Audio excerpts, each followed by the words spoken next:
And hello, everybody. Welcome to Wednesday night's Narrative Live. It's so good to be with you. I'm Zev Shalev. We'll be with you for the entire hour, maybe even a little bit longer, as we talk about two really fascinating things that happened today. Coming up later on, Kirby Summers will be here. She's the author of the Ghislaine Maxwell biography. You may have heard of it. It's fantastic, full of terrific details about Ghislaine Maxwell. And the reason we're talking to her tonight is because this is the week 30 years ago that the world literally turned. It changed forever, because it is the day, or at least the week, that Robert Maxwell died when he fell off that yacht. We'll go into why he died, who killed him, all that kind of stuff later on. Did someone kill him, in fact? And we'll talk about the similarities between Robert Maxwell and Jeffrey Epstein. And the reason we're doing that is because the Ghislaine Maxwell trial is just days away from beginning here in New York City. So that all that is coming up a little bit later on. Please stay with us for that. Kirby is fantastic. I will play you that interview a little later on. But the other big news of the day, which is just it's just impossible to ignore, is the incredible trial of Kyle Rittenhouse. If you've been watching it today like I have, you have been gripped by what has been really interesting and impressive lawyering, especially by the prosecution, as Kyle Rittenhouse, no matter what you think of him, he's still a very young guy and very impressionable, really having a very difficult time on the stand. And I think it's so important for everyone who missed today's testimony by Kyle to actually go through it. So we'll do that for the first part of the show. We'll play some of the highlights of what happened today in Kenosha as Kyle Rittenhouse took to the stand. And really, if you looked at the day, it started off with everyone saying this case is going to be found in favor of Kyle Rittenhouse. He's going to be set free. That's how the day started. But as the day progressed, it became really clear that the story is very different. And even though there were some mistakes maybe that the prosecution made at the beginning, it certainly seems like those were overcome today. So let's do that right away. Let's go through some of these really interesting clips that happened today. There was a lot of fireworks at the courthouse in Kenosha today, and there was a lot of tears. And we'll begin with that clip, which is when Kyle Rittenhouse, at the beginning, still being interviewed or being questioned by his own attorneys, broke down in tears.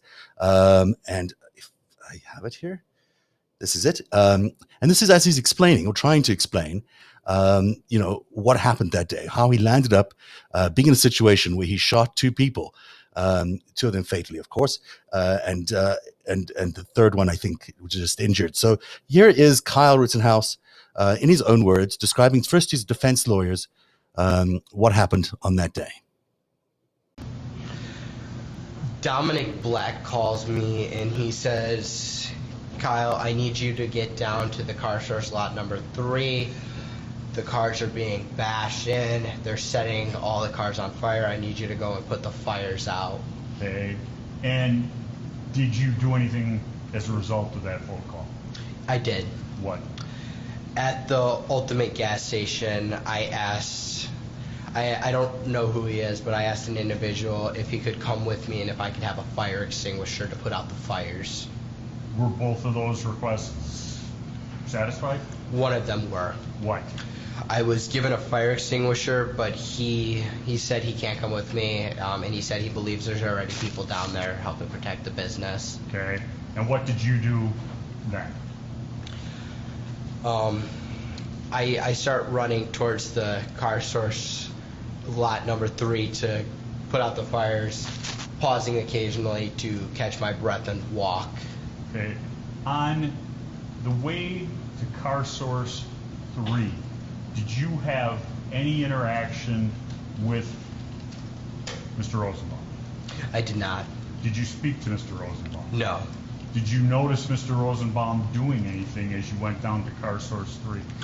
I didn't notice Mr. Rosenbaum until he came out from behind the car and ambushed me. Okay, I'll get to that. Did you run the whole way? No, I didn't. Okay. You had your gun, correct? Yes. And you had a fire extinguisher? Yes. And you had your medic? My medical bag, yes. And were you asking people about medic at that point? I was asking people if they needed medical help as I was getting down there. Did you receive any responses? No, I didn't. Describe your approach to car source number 3. As I'm walking down Sheridan Road, I I hear somebody scream, "Burn in hell," and I replied with friendly, to let them know, hey, I'm just here to help. I don't want any problems. I just want to put out the fires if there are any. I continue walking, and then I noticed the Duramax. I noticed a in the back seat of the Duramax, and I stepped towards the Duramax, and as I'm stepping forward, I believe his name is now Joshua Zeminski. He steps towards me with a pistol, and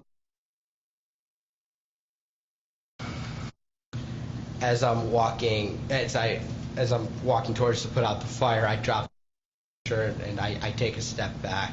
Okay. When you step back from Mr. Zeminski, what's your plan? My plan is to get out of that and go back north down Sheridan Road to where the car source lot number 2 was. And did you get back? Were you able to go in a northerly direction? I wasn't. Describe what happens. Once I take that step back, I look over my shoulder, and Mr. Rosenbaum was now running from my right side, and I was cornered from in front of me with Mr. Zeminski, and there were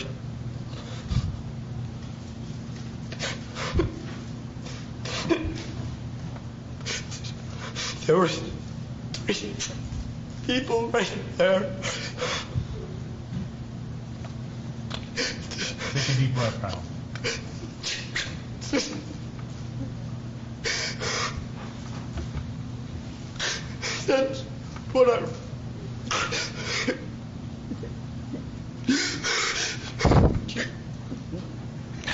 That's what I run. We're going to just take time for our break anyway. You can just relax for a minute, sir. We're going to take a break about. So that goes on. It's quite distressing stuff, no matter what you think of Kyle Rittenhouse. Now, some of you are saying on the chats that this is just acting, worst performance ever. Some of it may be. Some of it looks like real trauma. I mean, it seems like he's going through reliving an experience which was traumatic nevertheless. I mean, whether he intended to do this or not, it seems like it was really traumatic for him. And what's really interesting as you listen to his story there is how it changes throughout the day. You know, he talks about being asked to go and put out these fires. Well, why those fires? Why did he go there? And why did he need to go there? And then, you know, as that question keeps rising up, there's other questions that come up about his intention, why he went there with firearms, why he decided to go there at all. It seems like a really good question. And we'll cover some of that a little later on. I should mention that Glenn Kirschner will be here later on in this hour, probably closer to the start of the next hour, to help us understand some of what we're talking about. But, you know, this is an interesting thing that we're looking at here. We're looking at someone who may have been, I'm not judging this case, but he may have been, provoked, set up, I don't know how you want to say, encouraged to be in a situation like this, because he certainly seems to me like he didn't just out of the blue, decide to help the community. There was some planning, thinking involved there about getting an AR-15, about coming to that community to protect the community. And really what's he doing is a 17-year-old lying about being a medic and then going in there, pretending to be a medic, going to really dangerous places as a 17-year-old and pretending to be a medic, armed with an AR-15. Like something doesn't compute in that. And we'll see how that breaks down as the evidence continues. Now, it did get a little testy in the courtroom today. And I will show you a little exchange. I won't play too long of this. This is the judge getting a little irritable with the prosecution, and it's telling that the judge really seems to be on Kyle Rittenhouse's side. There's no two ways about it. There's no way to look at any of his decisions up to now as anything other than him being biased towards Kyle's side. So here is this clip as he and the prosecution gets in a bit of a tangle. Forgetting the court's rulings or attempting to provoke a mistrial in this matter. He knows he can't go into this, and he's asking the questions. I asked the court to strongly admonish him and the next time it happens, I'll be asking for a mistrial with prejudice. He's an experienced attorney, and he knows better.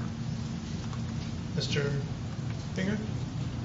First of all, Your Honor, this was the subject of a motion. I'm well aware of that, and the court left the door open. For me, not for you. My understanding of You should have come and asked for reconsideration. You did on the one motion, and in fact, I granted your motion for reconsideration. That was not our motion. Excuse me. I did. I granted. We did not move that to reconsider. That was their motion. We have not filed any me. motions to reconsider in this case. That was their motion for reconsideration, which I denied. But I said I denied it, or I indicated a bias towards denial is what I did. Held it open with a bias towards denial. Why would you think that that made it okay for you, without any advance notice, to bring this matter before the jury? I was astonished when you began your examination by commenting on the defendant's post-arrest silence. That's basic law. It's been basic law in this country for 40 years, 50 years. I have no idea why you would do something like that. And it gives, well, I'll leave it at that. So I don't know what you're up to. May I respond? Yes. We filed an other acts motion on this exact issue because, in my mind, and I argued this, it is identical to what was going on the night of August 25th, in the sense that the defendant was using this exact same weapon. He was using it in a manner to try and protect property. No, he wasn't. Your Honor, with all due respect, I'm not going to rehash the motion. Yeah, that's absolutely untrue. No. Your arguments of record, my comments are of record, and why I ruled as I did is of record. There's nothing that I heard in this trial to suggest anything's changed, even if you're correct in your assumption that you know more than I did at the time. You should have come to the court and say, I want to go into this. Why you would think that you could go into it without any advance notice to the court, I don't understand that. And as the defense is pointing out, you're an experienced trial lawyer, and this should not have been gone into. Your Honor, there have been things in this case, testimony in this case, that I believe opens the door to this. For example, the defense has introduced evidence that the defendant pointed a gun at a man wearing yellow pants because that person was on a car on the car source lot. Now, there's no justification that I can think of why the defendant would point that gun at someone. The defendant has just testified this morning that he agreed with that person in the yellow pants, that he pointed the gun at him. He said, I was joking when I said that to the guy in the yellow pants, but he said, he's acknowledged that he told the person in the yellow pants, yeah, you're right, I did point a gun at you when you were sitting on a car. He said, I did. That's what he Exactly. testified. So he's agreeing. May I finish, please? I'd like to have a chance to make a record, if I could, without being interrupted, if that's okay. He has mentioned that he's acknowledged that he's used this gun to protect property. He's also just acknowledged that he knows he can't do that. I am attempting to impeach him now with the prior August 10th incident, 15 days prior, involving the same gun, where he is threatening to use that gun to protect property. He didn't have the gun with him. Your Honor, he is saying he wished he did so he could shoot people. You know, there's a lot of difference between commenting about something when you haven't got a gun and threatening someone when you do. You know, it's interesting, Your Honor, because the entire defense theory in this case is Joseph Rosenbaum, who was unarmed. I want you to tell me what the defense theory of the case is. May I respond to what you just said, Your Honor? I'd like to respond to what you just said. Slow down, please. I apologize, Madam Court Reporter, but I'd like to try and make a record without anyone interrupting me, if that's okay. I believe that there is a central part of this case that Mr. Rosenbaum is making threats that he has no ability to carry out. So, to your point, Your Honor, you're arguing that this August 10th incident, one aspect of why you don't believe it's relevant is the defendant didn't have the gun with him. This case is about someone who didn't have a weapon, and yet the jury is being told because of those threats, that means the defendant has to defend himself. So, with all due respect, Your Honor, mere verbal threats have already been shown to this jury and used as a basis for someone's subsequent actions. I am attempting, with the defendant, to use his mere verbal threat on August 10th, 15 days prior, that he's going to shoot shoplifters with his AR-15 to impeach the defendant in a murder trial. I would ask the court's forbearance to do that. I apologize, Your Honor. You're right. I probably should have brought this to your attention earlier. I may have misunderstood your ruling, because I thought your ruling was, if the evidence in this case made that more relevant, you would admit it, or at least consider. What we're really waiting for is for him to talk about this one great line where he does this brazen thing. So we'll talk a little bit over him while he does it. 'Cause it is kind of goes on and on in circles about this. But, you know, the judge does seem to have a bit of a temper on him. There's no doubt about that. And he is quite interested in sharing his opinions with the prosecutor. And it always seems to be on the side of Kyle Rittenhouse, which does present a bit of an issue, because the rest of the day turns out to be devastating for Kyle Rittenhouse. And we'll play some of those clips now, because the day just turns out into a mess. You know, as we listen to Kyle Rittenhouse discuss all these things that happened to him that day, he appears to be at least misleading the prosecution in terms of what's going on, but and the judge in terms of what's going on. But it could be worse as well. You know, because you're talking about his beliefs. I think that's what they call His statements to, Your Honor. Because he just said, can't use deadly force, can't threaten to use deadly force to protect property. So now I'm impeaching him on that. Your Honor. Doesn't really seem to know what's going on, does he? Anyhow, this goes on, so I won't bug you with too much of that. But let me take you to later on in the day, when this is an incredible exchange that goes on. As you've heard, the prosecutor there mentioned the name Rosenbaum. This is one of the people that Kyle Rittenhouse shot at that day. It's a remarkable piece of prosecutorial questioning. You'll admire the questioning, because it really is fascinating. So let's take a look here at what happened in terms of that question. And Mr. Rosenbaum has never said anything at all about wanting your gun. You never heard him say anything about that, correct? I haven't. You never said anything. He never said anything to you about using that gun at all, correct? I don't know what Mr. Rosenbaum was thinking when he tried to grab my gun. You just assumed that he was going to use it, that he was going to try and take it from you, first of all, and then you assumed he was going to try and use it on you. If I would have let Mr. Rosenbaum get my gun, he would have killed me. But you had already pointed your gun at him. Yes, because he was chasing me. Did you want him to think that you were going to shoot him? No, I never wanted to shoot Mr. Rosenbaum. Why'd you point it at him if you didn't have any intention of shooting? He was chasing me. I was alone. He threatened to kill me earlier in that night. I didn't want to have to shoot him. But you understand how dangerous it is to point a gun at someone, don't you? I pointed at him because he kept running at me, and I didn't want him to chase me. But you understand how dangerous that is, don't you? I pointed at him because he was chasing me. I'll ask the question a third time, Mr. Rittenhouse. You understand... Don't comment. Just ask your question. You understand how dangerous it is to point a gun at someone, correct? Yes. You understand that that puts someone else in fear that they're about to be killed, right? He was chasing me. You understand that when you point your AR-15 at someone else, that may make them feel like they are about to be killed by you, correct? Mr. Rosenbaum was chasing me. He said he was going to kill me if he got me alone. I was alone. I was running from him. I pointed at him, and it didn't stop him from continuing to chase me. Did you hear my question? Yes. Yet you chose not to answer. Objection, Your Honor. He answered. He just didn't like the answer. My question is, you understand that when you point your AR-15 at someone, it may make them feel like you're going to kill them, correct? Calls for speculation. Relevant. He asked if it would affect someone that way, so as to perhaps deter the person. Do you understand my question? I do. Can you please answer it?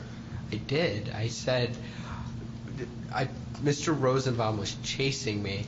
I pointed my gun at him, and that did not deter him. He could have ran away instead of trying to take my gun from me. but he kept chasing me. It didn't stop him.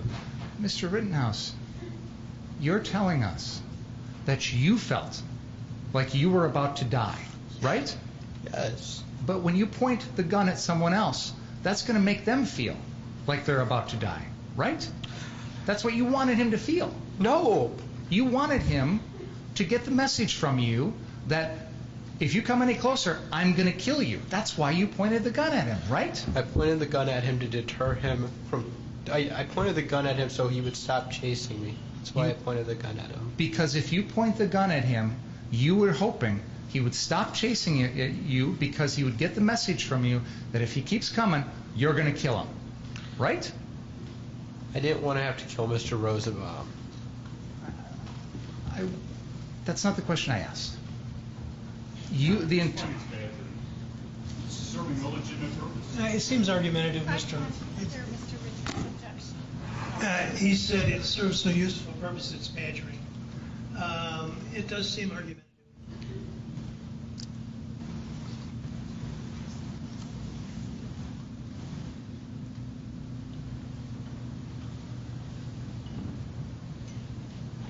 You intended, in that sequence we just saw, you intended to point your gun back at Mr. Rosenbaum in the middle of the parking lot, right? I pointed it at him so he would stop chasing me, but he didn't stop. That was your intentional decision to point at him. That wasn't an You know, accident. I'm going to interrupt here. The jury cannot see you. I thought we'd moved it. I'm sorry. No, so please get it out of there.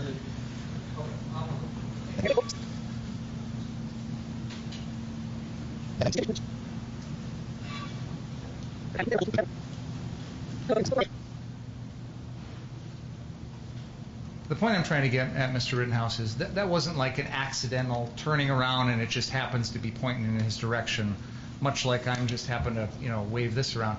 You made an intentional decision in the middle of that incident to turn and point the gun at Mr. Rosenbaum, correct? Yes. And you can understand why that would make someone fearful for their life, right? But he continued to chase me after, so no, I can't. It didn't work. It didn't stop Mr. Rosenbaum from chasing me. And even after you shoot him one time and he starts falling, you continue to shoot 3 more times, right? I continued to shoot until he was no longer a threat to me. And then after that, you run around and he's lying there, face down on the ground, correct? Yes. And you're a medic, correct?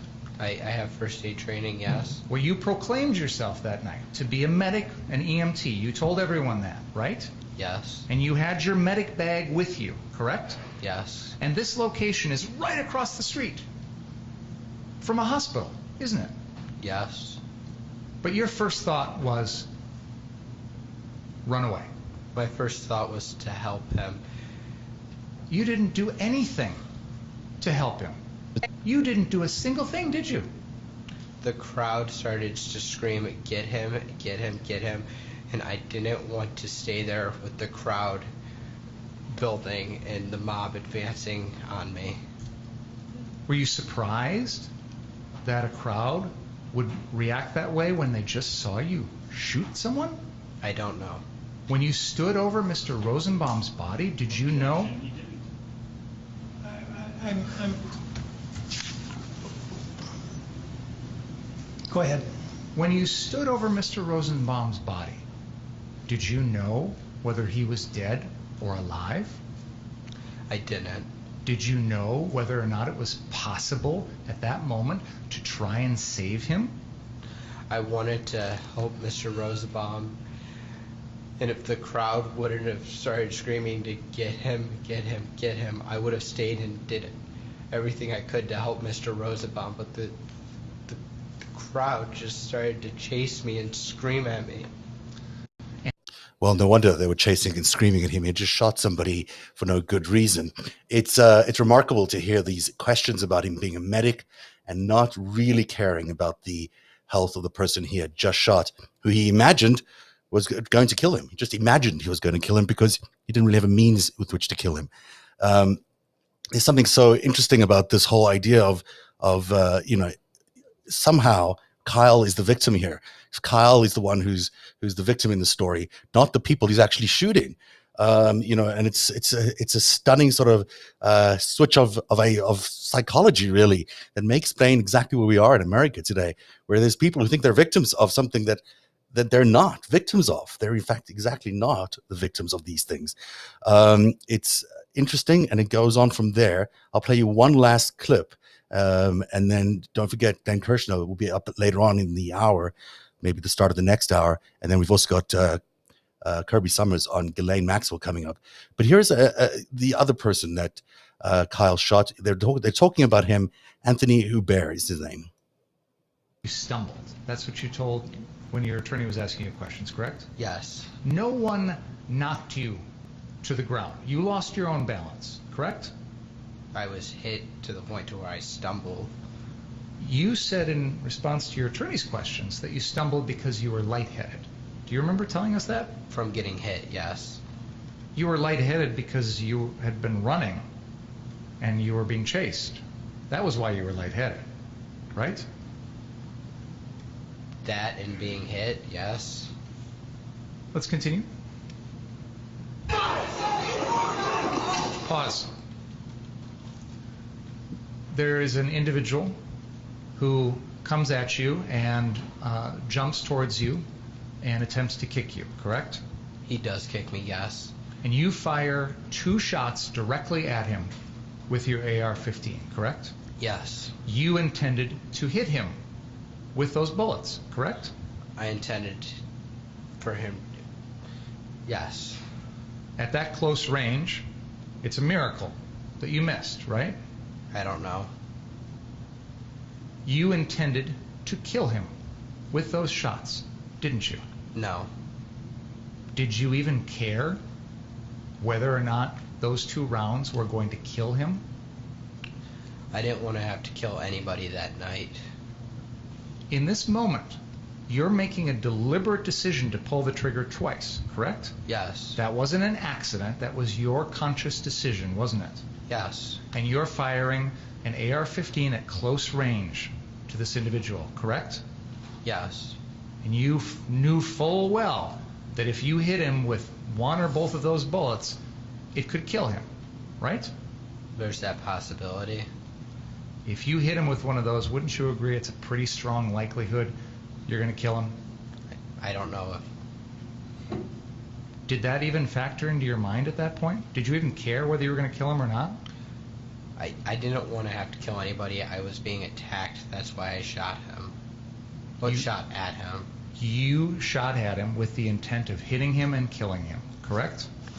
I didn't want to kill anybody. Then why are you shooting at someone with an AR-15 at close range if you don't want to kill him? Because he's attacking me. Because he would get... He's stomping my face in. Jumping and kicking my face in. That you didn't see any weapons on that person, did you? No. You didn't see a gun? No. You didn't see a knife? No. You didn't see a bat or a club? No. You didn't see a chain? No. All he uses is 1 foot, correct? Yes. Let's continue the video. Pause.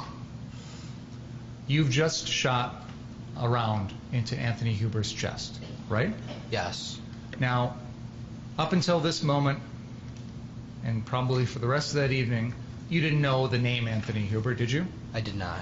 Up until this moment in this evening, you had never had any interaction with him, took any notice of him, fair to say? Yes. Okay.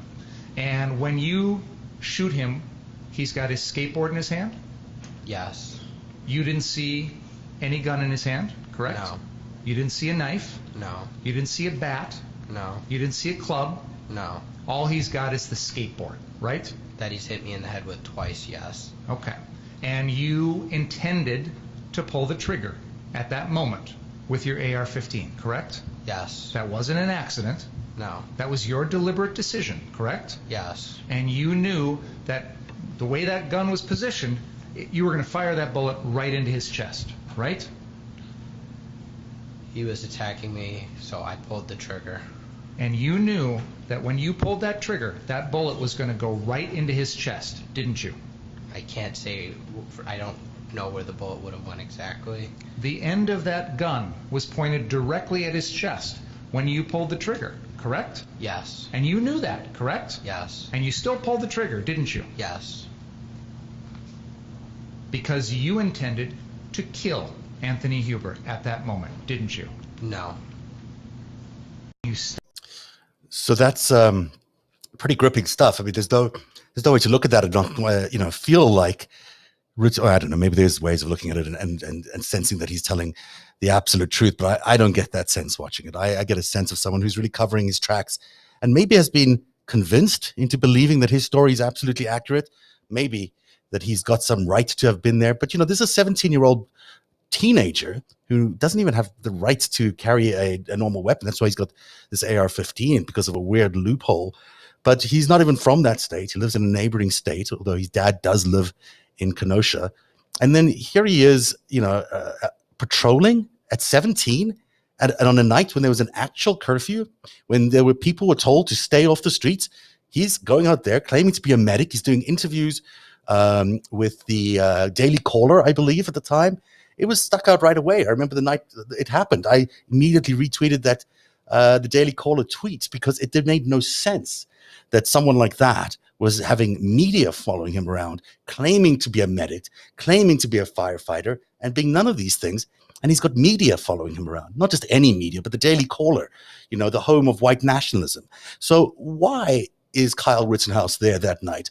It certainly seems like he's legitimately saying that he was concerned about the community, but he doesn't really know that community that well. He doesn't really know the owners of the store or his garage that he was there to help protect. Why is he doing that? Why is his mom letting him be there? And this goes on and on throughout the day as people really questioned his motives for being there. And the trouble that I have with all of this is, when you really look at where Kyle went from that day onwards, he went into these guys' hands. The guy on the right you will recognize as a former child star, Ricky Schroeder.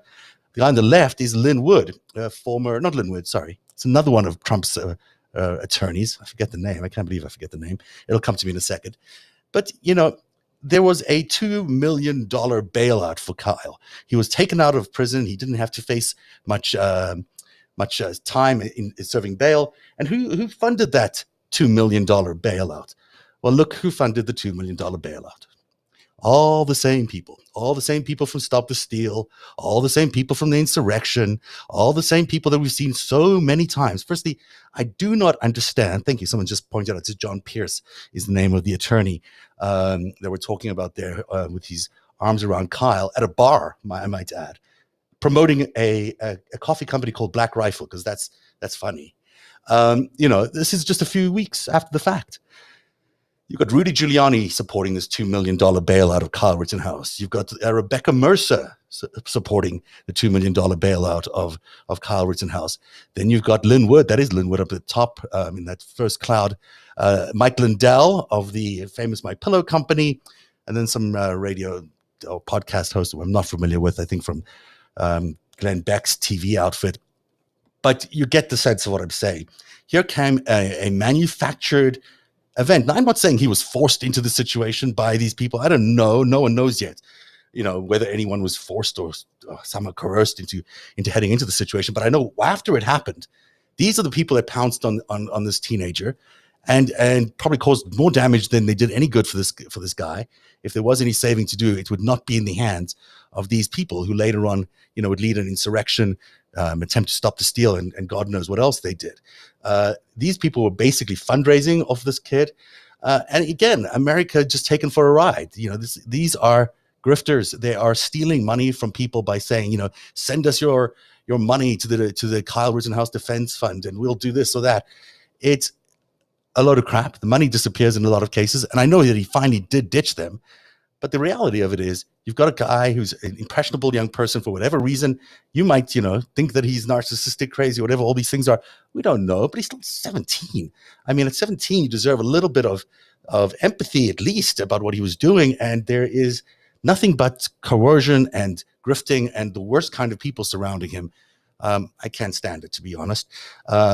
I do think, he's in a bit of trouble after today's testimony. Does not appear to me like he's going to walk out of that courthouse if the judge is in fact, and the jury is in fact not biased. And there's a real possibility that we might see some of that. It's an all-white jury.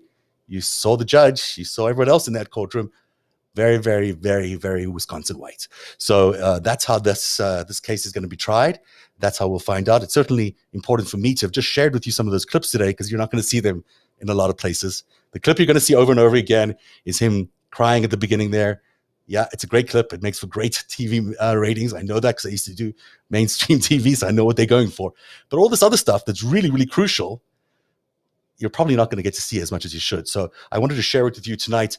Please reshare it wherever you can. And this case is not a done deal for Kyle Rittenhouse, which is certainly what impression we were left with when we started this morning. So keep watching this space, as someone on television likes to say. Now, when we return, this is exciting, because I'm obsessed with the story of Robert Maxwell and Jeffrey Epstein and Ghislaine Maxwell. And, Kirby Summers is one of the best authorities around the story. And as we were planning to do an interview, it occurred to me that November is here.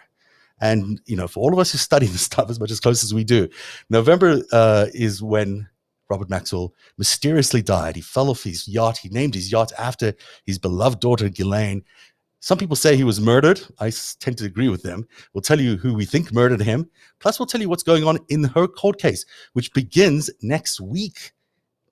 So if you thought the Kyle Rittenhouse court case was one to watch, I think even the jury selection next week is going to be interesting, and it will be open to the public. So all of that is coming up in a second. We'll talk to Kirby Summers about her book, or books about these incredible characters in our recent modern history, and all of that is coming up in just a second. I've got to just try to find something here. Sometimes you got to play a commercial, and you didn't set it up, so I'll just chat. How are you, everybody, tonight? Are you guys okay? It's nice to see you. Thanks for showing up. It's a busy day. It's a busy news cycle we've had, and the news just keeps on intensifying, and I don't know how we're going to manage to cover it all over the next few weeks, but we are sure going to try. If I don't have it, and maybe I don't have it. Oh, it's such a pity. I have to try. You know what? I am going to play it towards the end of the show because I don't want to waste your time or mine. Instead, let's go into the interview that I did with Kirby. This is really interesting. Kirby Summers talking about her book and the Ghislaine Maxwell trial, which is just a week away. Leave me your comments as we play this. This is the front page from the New York Times on the 6th of November, 1991. And you can see the other story from the Daily News. Robert Maxwell dead at 68. It happened 30 years ago, just last Friday. Quite a monumental piece of history, because as many of you know, we are still facing the remnants of that the death, and still a lot of confusion around that death 30 years later. And his daughter, Ghislaine Maxwell, stands on trial next week, as soon as next week, when the jury is finally picked for her long-awaited trial. With all of that in mind, I thought it would be a great idea to bring the one and only Kirby Summers on the show, who's a Ghislaine Maxwell biographer. She's written many books about Epstein. Her latest is called Ghislaine Maxwell, an unauthorized biography. And Kirby Summers joins us. Kirby, it's quite monumental, this 30-year anniversary, for those of us who follow Robert Maxwell. 100%. First, I want to thank you for having me on, Zev. It's amazing that November is such a crucial month for the life of Robert Maxwell, in the fact that he lost his life, right, on November 5th, 1991. Ghislaine's trial, as you wonderfully pointed out, the grand jury selection will be terminated by the 15th, which is 5 days from today. And her trial begins on November 29th. So I am sure that this is the last thing anyone in the Maxwell family expected would happen to Ghislaine Maxwell in November, especially, a month that continues to haunt them, I think. Absolutely, because we still do not know to this day, even though many of us have a very good suspicion, we still don't know officially how he died. I mean, the cause of death is certainly not natural causes. It was something else. He fell off a yacht which he named after Ghislaine, his beloved yacht. And people suspect that it wasn't quite that. And you go into great detail in your book as to what it might be, based on your research and other people's research. And certainly it feels to many people like it was an Israeli intelligence service that may have been involved in the death of Robert Maxwell.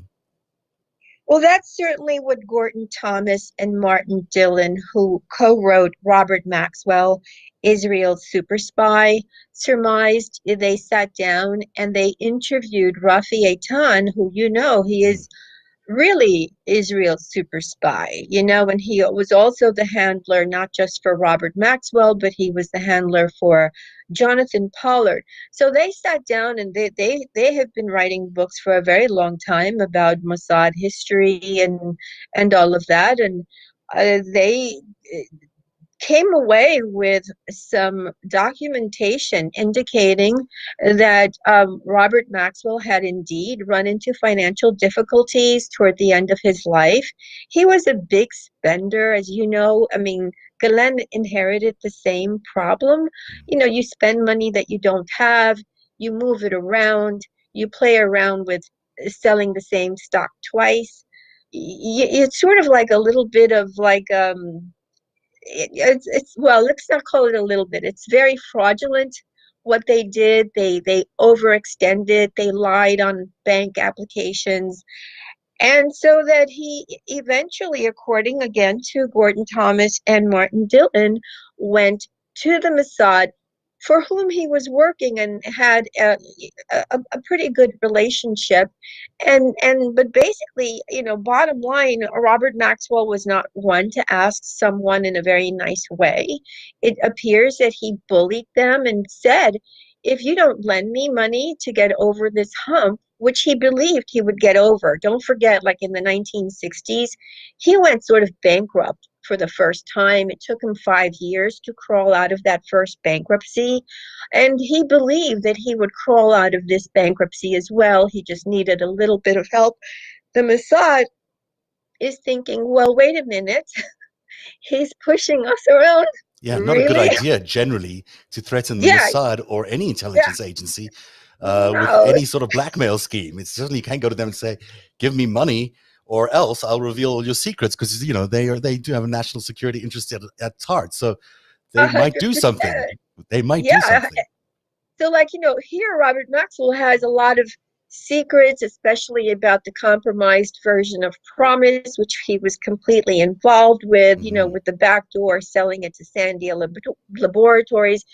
And, this is a time where the relationship between Israel and the United States is a little bit still challenging, because they're trying to get over the Iran-Contra scandal where basically Mossad helped the CIA with the providing of arms and all of that. And so there's this relationship that's already a little taut. And for Robert Maxwell to have gone to them instead of like in a position of, hey, guys, do me a favor, he threatened them. And so according to Gordon Thomas and Martin Dillon, again, it was 5 guys, that went on this little boat. And when his yacht, the Lady Ghislaine, on November 5th, sort of entered into the Canary Islands, because he showed he was not feeling good. He was already on the yacht for several days. He was doing fine. He had taken himself to sort of like they landed in another place. He went and had a very lovely dinner. He followed it with sort of an after dinner drink. And then, he made a few phone calls. He went back to the Lady Ghislaine. He spoke with his son, Ian. And then he spoke with Samuel Pissar, who he had known since, I believe, right after the war. He had been his lifelong friend. And that was sort of like around 10, 11 o'clock at night. And then by 5 o'clock in the morning, nobody can find him. And it's man overboard. He had not one autopsy, but 2. During the autopsy that was done, it was discovered, as you probably know, that there was a pulled no, he was a very obese man, as everyone knows. That there was a pulled muscle, Mm. a lot of torn ligaments on the part of one of his shoulders, and it implied that he had, whether he was pushed or fell or whatever they thought, that he attempted to hold on, right? Mhm. Because like that's what would cause the kind of break that he had. Absolutely. And so, yeah, so Glenn is one of his offspring who never believed it was suicide. She was like, my father would never commit suicide. Now, all of this reminds me a lot of the way Jeffrey Epstein died, because we never really found out the truth about that either. But there were certainly autopsy results that suggested there was something other than just suicide at play, which is the official reason. And that's because, there's another big echo between these two gentlemen. Certainly, Robert Maxwell was a spy for the Israeli military intelligence, I believe, through my research. That's who I believe he reported to. But so was Jeffrey Epstein a spy for, or at least an asset for the Israeli military intelligence. And both of them meet to this sort of untimely end under difficult circumstances.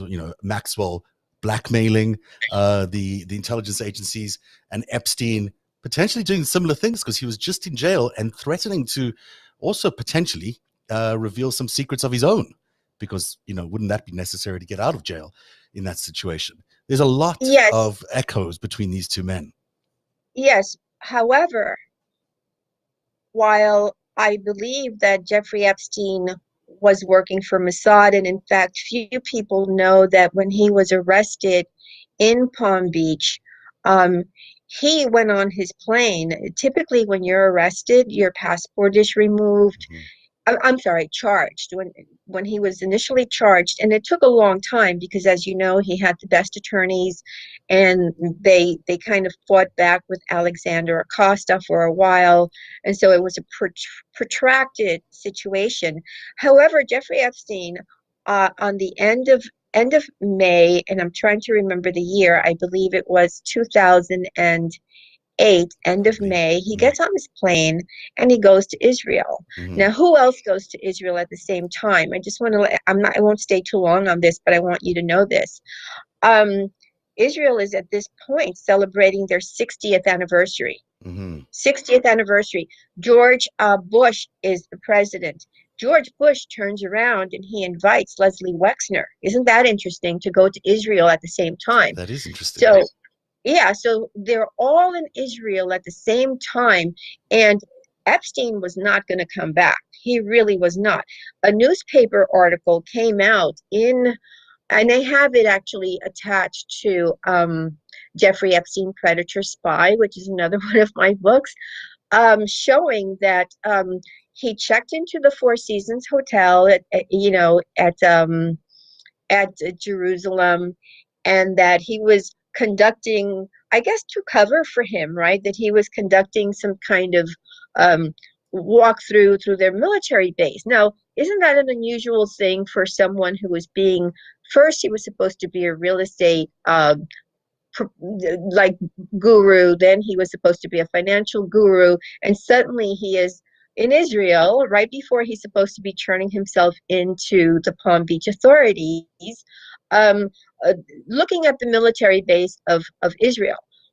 Well, it seems to me, all right, that because it was the 60th anniversary of Israel becoming an independent state, right, an independent nation by Mhm. itself, that and we have Leslie Wexner, who's already there, that they sat down and they had a meeting. George, it seems to me it cannot have gone any other way. George Bush sits down with, I forget the name of the prime minister. It could have been her, sir. I don't Shamir? I'm not remember. sure who would have been. Probably Shamir, No, right? it was not. I Not don't think Shamir? it was Sure. Shamir. No, Okay. no. Okay. I don't Well, think it was, but 2008. Sorry, 2008 would have been. It would have been. God, just before. 2008. Yeah. Let me. It'll come to me while you're talking. It'll come to me. But yeah. Okay. Yeah. So it seems to me that they sat down with him and said, "Hey, it's gonna go well. Go Mhm. back, because that would have brought a lot of attention to Israel." This said, he was also working for the CIA, I've discovered, right? So it wasn't just that he was working for Mossad, he was working also for the CIA, as was Ghislaine Maxwell, because Leslie Wexner is connected to the CIA.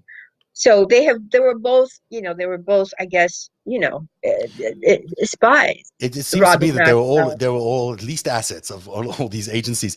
And like Robert Maxwell, he, Jeffrey Epstein and Ghislaine seem to freelance for a bunch of intelligence assets, intelligence agencies, I should say. They went to the highest bidder in many cases, or what was strategically important for maybe Israel or the United States at the time.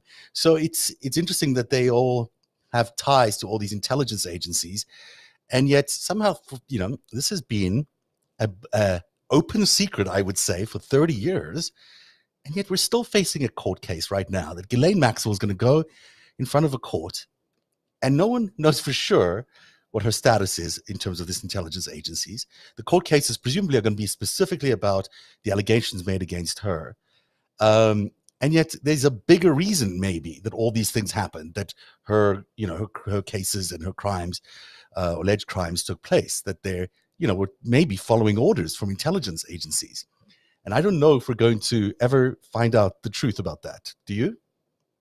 Well, I can tell you 100%, we're never going to be told. I mean, Alexander Acosta, when he made that statement, I was told to back off, that Epstein belonged to intelligence. Mm-hmm. He was in the middle. He had prepared, I believe it was a 50-page indictment against Epstein that would have put him in jail for a very long time, when he was approached by his superiors in the United States government and basically told to back off Epstein.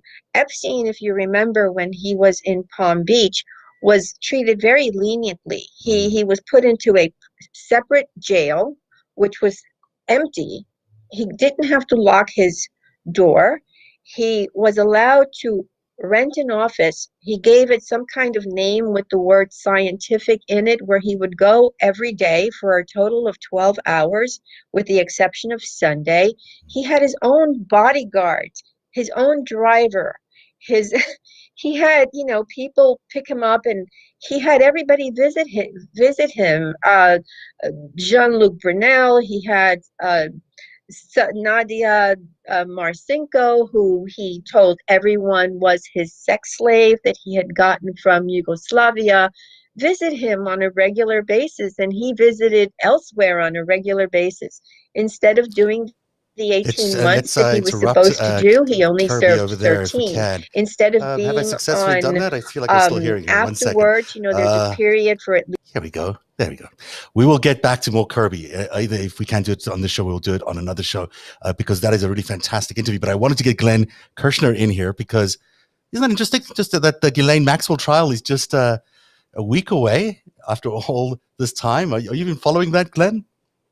I've been following a little bit of it. I can't say I'm up on the evidence, but I know it's in jury selection, and I know jury selection will be extraordinarily challenging, because there are so many volatile issues involved. But, after picking juries for 30 years, I've always maintained that we can pick fair and impartial juries to sit in pretty much any case. And I think we've proved that point with the Paul Manafort prosecution, when there was a self-proclaimed MAGA person on the jury who said, I wore my MAGA hat to court every day. I left it in the car. I put it on at the end of the day. I'm a Trump loyalist. I didn't want to vote guilty for Paul Manafort, but I took an oath and the evidence proved him guilty, and I voted guilty. I believe even in the upcoming Trump trials, fingers crossed, we'll be able to pick a fair jury. Glenn Kirschner, by the way, of course, former federal prosecutor, famed analyst on TV, and a big proponent and a champion of justice, no matter what the case. And I really wanted to speak to you today about what was going on in Kenosha, because what a riveting day of testimony. And there was some good lawyering, I thought, particularly on the part of the prosecution. We started the day with everybody saying that, this was a done deal, that, Kyle was just going to walk away with this. And halfway through Kyle being on the stand, it seemed pretty apparent that he was not being very helpful to his own case. Yeah, I think this is a challenging case for both sides. Anytime you have a young man who has no business, Second Amendment aside, who has no business running around a volatile situation, pretending to be some sort of, vigilante or private law enforcer. You're running around with an AK-47, or no, an AR-15 that you have no business possessing or transporting across state lines. He kind of starts, and you kill two people and seriously injure another. He starts deep in a hole as far as the evidence and the expectations go. I actually tried to watch his testimony pretty carefully. He was an extremely well prepared, extremely well coached defendant / witness. And coaching is not a dirty word. Every witness is coached. As a prosecutor, I would coach my witnesses to tell the truth. And I would try to coach them to be very precise in the answers they gave. If you don't know, you don't remember, then you say you don't know or you don't remember because you took an oath and that's the truthful answer.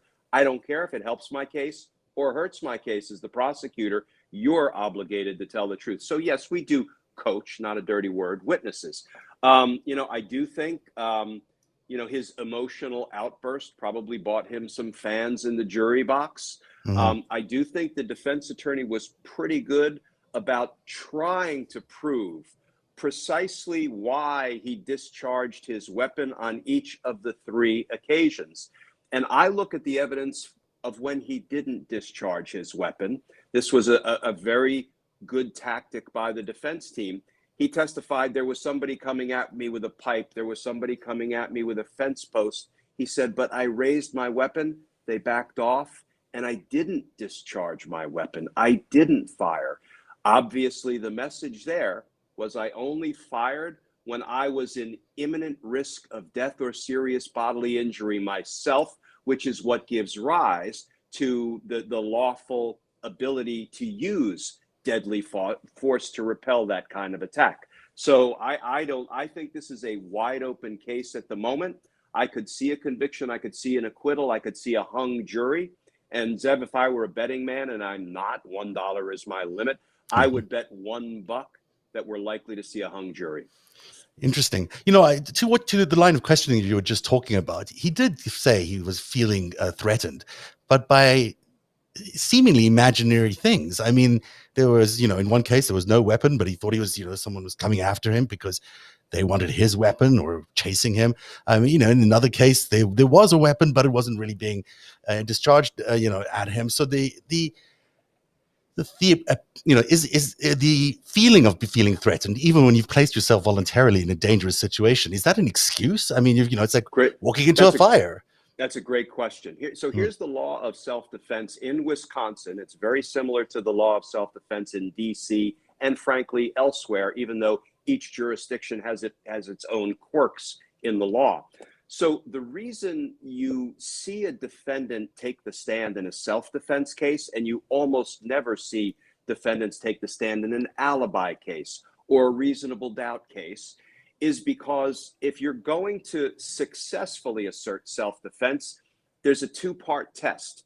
You have to have an honest belief that you need to use deadly force to repel the attack to save your own life. And that honest belief has to be reasonable. So it has to be both subjective and objective. Interesting. Objective is up to the jury because the jury can say, based on the evidence, the reasonable person would do this or would refrain from doing that. But it's the honest and actual subjective piece of the law of self-defense that forces defendants to the stand to say, I honestly, subjectively, actually feared for my life and believed I needed to use deadly force to repel the attack. And here's the interesting thing under Wisconsin law and incidentally DC law. Once a self-defense claim is raised by a defendant, the prosecutors have to disprove self-defense beyond a reasonable doubt. It's not that way in every jurisdiction. Interesting. That is a pretty high hurdle for prosecutors to cross. And that's why I could see the jury either coming back with a lesser degree of homicide or hanging because all 12 jurors can't unanimously agree on one verdict. The interesting thing here, I mean, you mentioned the jury, this all white jury, which is interesting, and all white, everyone in the courtroom was white. Not that it necessarily means they're biased, but it certainly suggests that that could be the case. But the evidence that the prosecution has is enormous amounts of videotape. I mean, a lot of that night was captured on video. We know how effective that is because you can't really argue against video. I mean, you can, but it's, a lot of the times it's a very accurate reflection of what happened. And we've seen that with George Floyd. I mean, he could be stuck in a situation where he's arguing against something that can be so easily disproven by these tapes. And I think we saw that a couple of times today.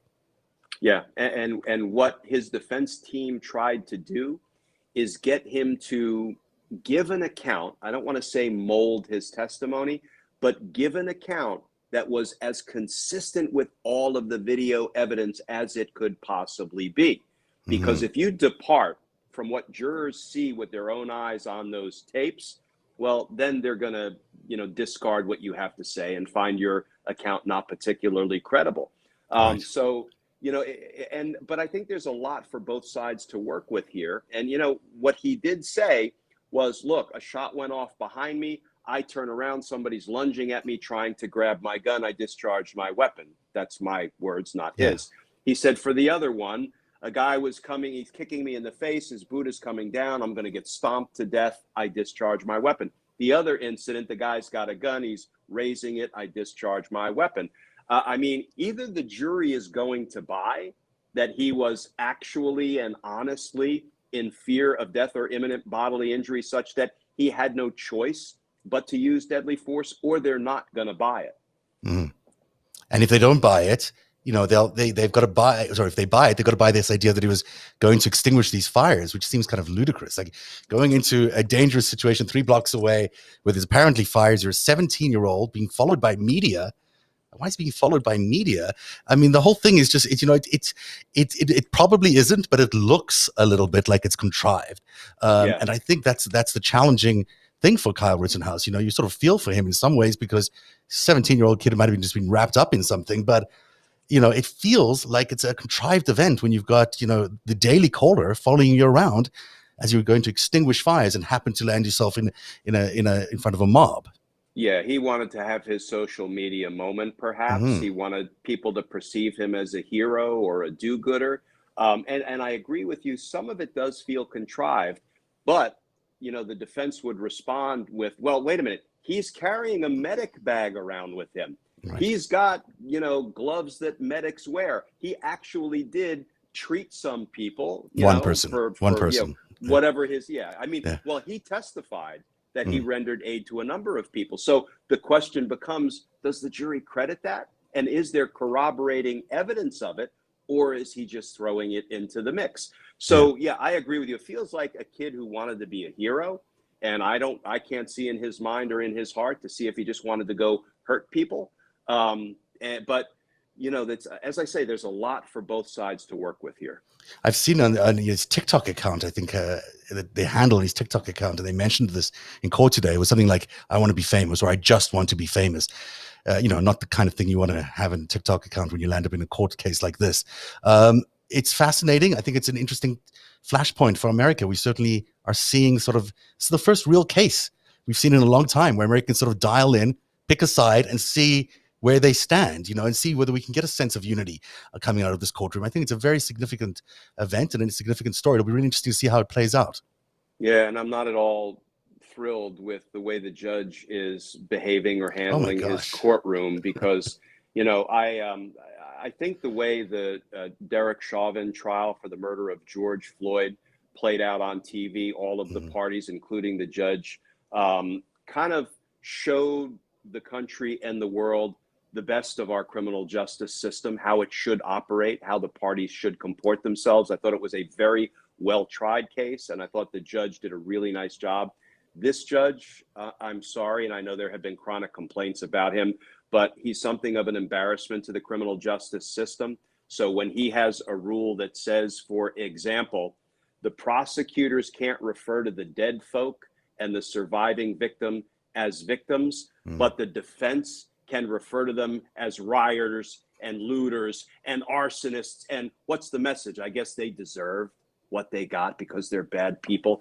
That is the kind of unfairness the kind of tilting the playing field in the defendant's favor that has no place in our criminal justice system. Play fair by both sides. It doesn't do Kyle Rittenhouse any favors either. I mean, we played some clips at the top of the show where, he doesn't seem, the judge doesn't even seem to know the rulings that he's talking about. He just seems to be leaning in favor of the defense, and that's kind of a knee-jerk reaction. We all understand that, he's a sympathetic figure, maybe, especially in Kenosha, but there's there are rules, and you want to be giving a sense of fairness in that court, and it wasn't coming across today. He looked very biased, in my opinion.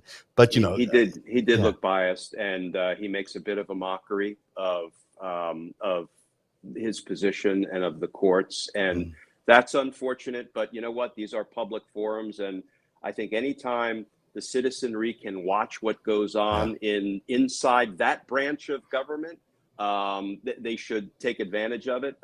So I'm glad it's being televised, and I'm glad we're getting to see it, because, and the other thing, win, lose, or draw, I always told my prosecutors when I was the chief of homicide, it's really more important to try cases than to win cases, because win, lose, or draw, if you try cases that warrant being brought to court, then you are doing a service to the victim's family, and to the community. If you lose a case, but you've given it your best shot, there's no shame in that.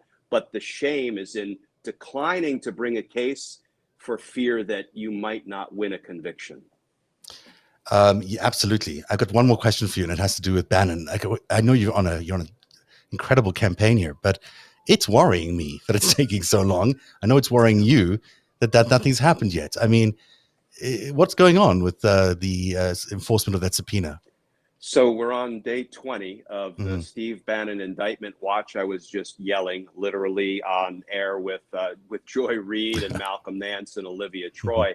And I tried to make the same point, which is there's no excuse for waiting this long. We can look back, and there was an EPA official named Rita Lavelle who defied a congressional subpoena, was voted in contempt of Congress, was referred to my old office, the U.S. Attorney's Office for the District of Columbia, for prosecution. And 8 days later, she was indicted. And frankly, she was just involved in some financial shenanigans. She did not try to overthrow our democracy. So time is of the essence with Steve Bannon. Why is it taking so long? There's no good reason, but there are a couple of things that might be holding it up. One, the new U.S. Attorney for the District of Columbia, my former colleague Matt Graves, was just confirmed by the Senate. He just rejoined my old office late last week.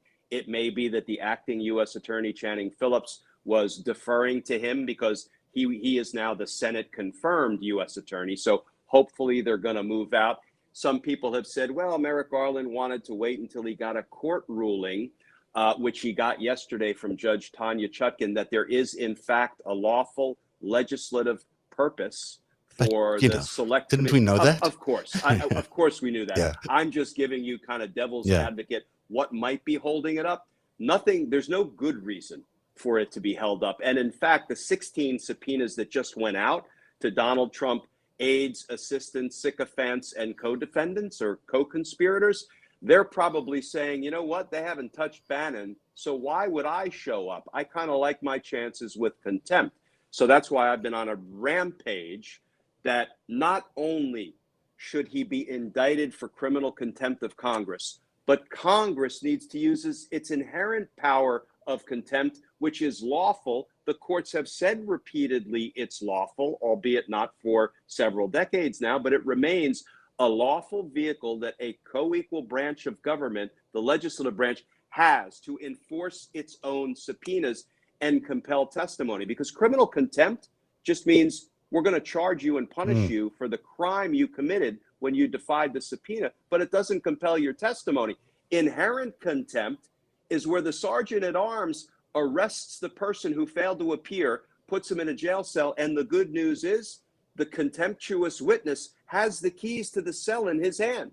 All he has to do is unlock the cell and testify. That purges the contempt. Yeah, you just go upstairs, leave the prison cell. They should have done it during the impeachment hearings. They should be doing it now. Representative Raskin has been saying they should do it. Joe Neguse has been saying they should do it. Jerry Conley has been saying they should do it. They should do it. They should definitely do something. It feels to me like Bannon is kind of, for me, probably the first tipping point where I think, the public is not going to buy this one. If they don't actually indict him, if they don't follow through on the subpoenas, it's going to seem like there's something wrong in the DOJ. And I think that'll be maybe a tipping point for some action, because there hasn't been anything that's this egregious. But now this really does seem to cross the line if nothing happens. It'll be interesting to watch over the next few days. Glenn, thank you so much for spending time with us tonight. Glenn Kirschner, the former federal prosecutor. Tell everyone where they can support you and your incredible Justice Matters at Patreon and also online. Yeah, so if you come over to YouTube, my channel, Justice Matters with Glenn Kirschner, I put a legal analysis video up every day, 7 days a week, trying to take on the most pressing legal issue of the day and unravel it for real people who aren't lawyers. And then you can also find me over on Patreon, patreon.com, where we have a whole group of people. We call ourselves Team Justice, and we work on pro-democracy projects. And if you come over there, there's all sorts of perks that go along with it. I put on an annual Team Justice gathering on me, which is just my way of giving back and saying thank you to the people who are helping support our all volunteer efforts here at Justice Matters and Team Justice. So YouTube, Patreon, and I'm on Twitter all day and night. I can't put the phone down trying to answer people's legal questions. You're amazing. I can't believe how much effort you put into everything you do, and it's really heartfelt and passionate. Thank you very much for being here tonight, Glenn Kirschner. Thanks for having me, Zed. I appreciate it. Have a great night. And I was going to play some more of Kirby Summers, but instead of doing that, because it's going to be a little disjointed, I am going to add the entire 30-minute interview as a separate podcast. It'll land as early as tomorrow. So you'll get it there. And I apologize to Kirby for cutting it off. It was really interesting, but it had too long to go and we would have lost the wonderful Glenn Kirschner. That is the end of tonight's show. Really, really interesting evening. I think we've covered a lot of ground, and I thought it was really interesting to see some of those clips. Glenn ended up referring to some of those a little later on in the show. In his analysis, it certainly feels like this case has got some important meaning for America going forward. And it might be one of those cases that helps, change some of the polarization that's been going on. We can all agree that this is a kid. No one wants anything bad to happen to a kid. Yet he did commit terrible crimes. And maybe we can see through the Kyle Rittenhouse case how so many people have been polarized and weaponized and used as propaganda vehicles instead of as people. These are real people that are being sent into these situations to inflame situations just so a party can win an election or win a seat. I mean, that's really what happened in Kenosha. This was a swing state, a swing district. They wanted to win it so badly that they, created this artificial tension into which Kyle Rittenhouse was poured into, and that's how we landed up with the situation we have. That is not an America that we want to be in, when a political party which has so much promise and potential is doing so much harm to the citizenry of the country. So I'll continue to watch that story. I hope you will too. Thank you very much for being here tonight. It's been an interesting show. We'll be back on Friday with the after show. LB and Greg are both in the house, so it'll be fun to catch up with them. It's been a couple of weeks. Until then, I wish you all a very good night, and we'll see you again on Friday. Narrative is made possible by viewers like you. Join today and support truly independent journalism at patreon.com/narrative. That's patreon.com/narrative.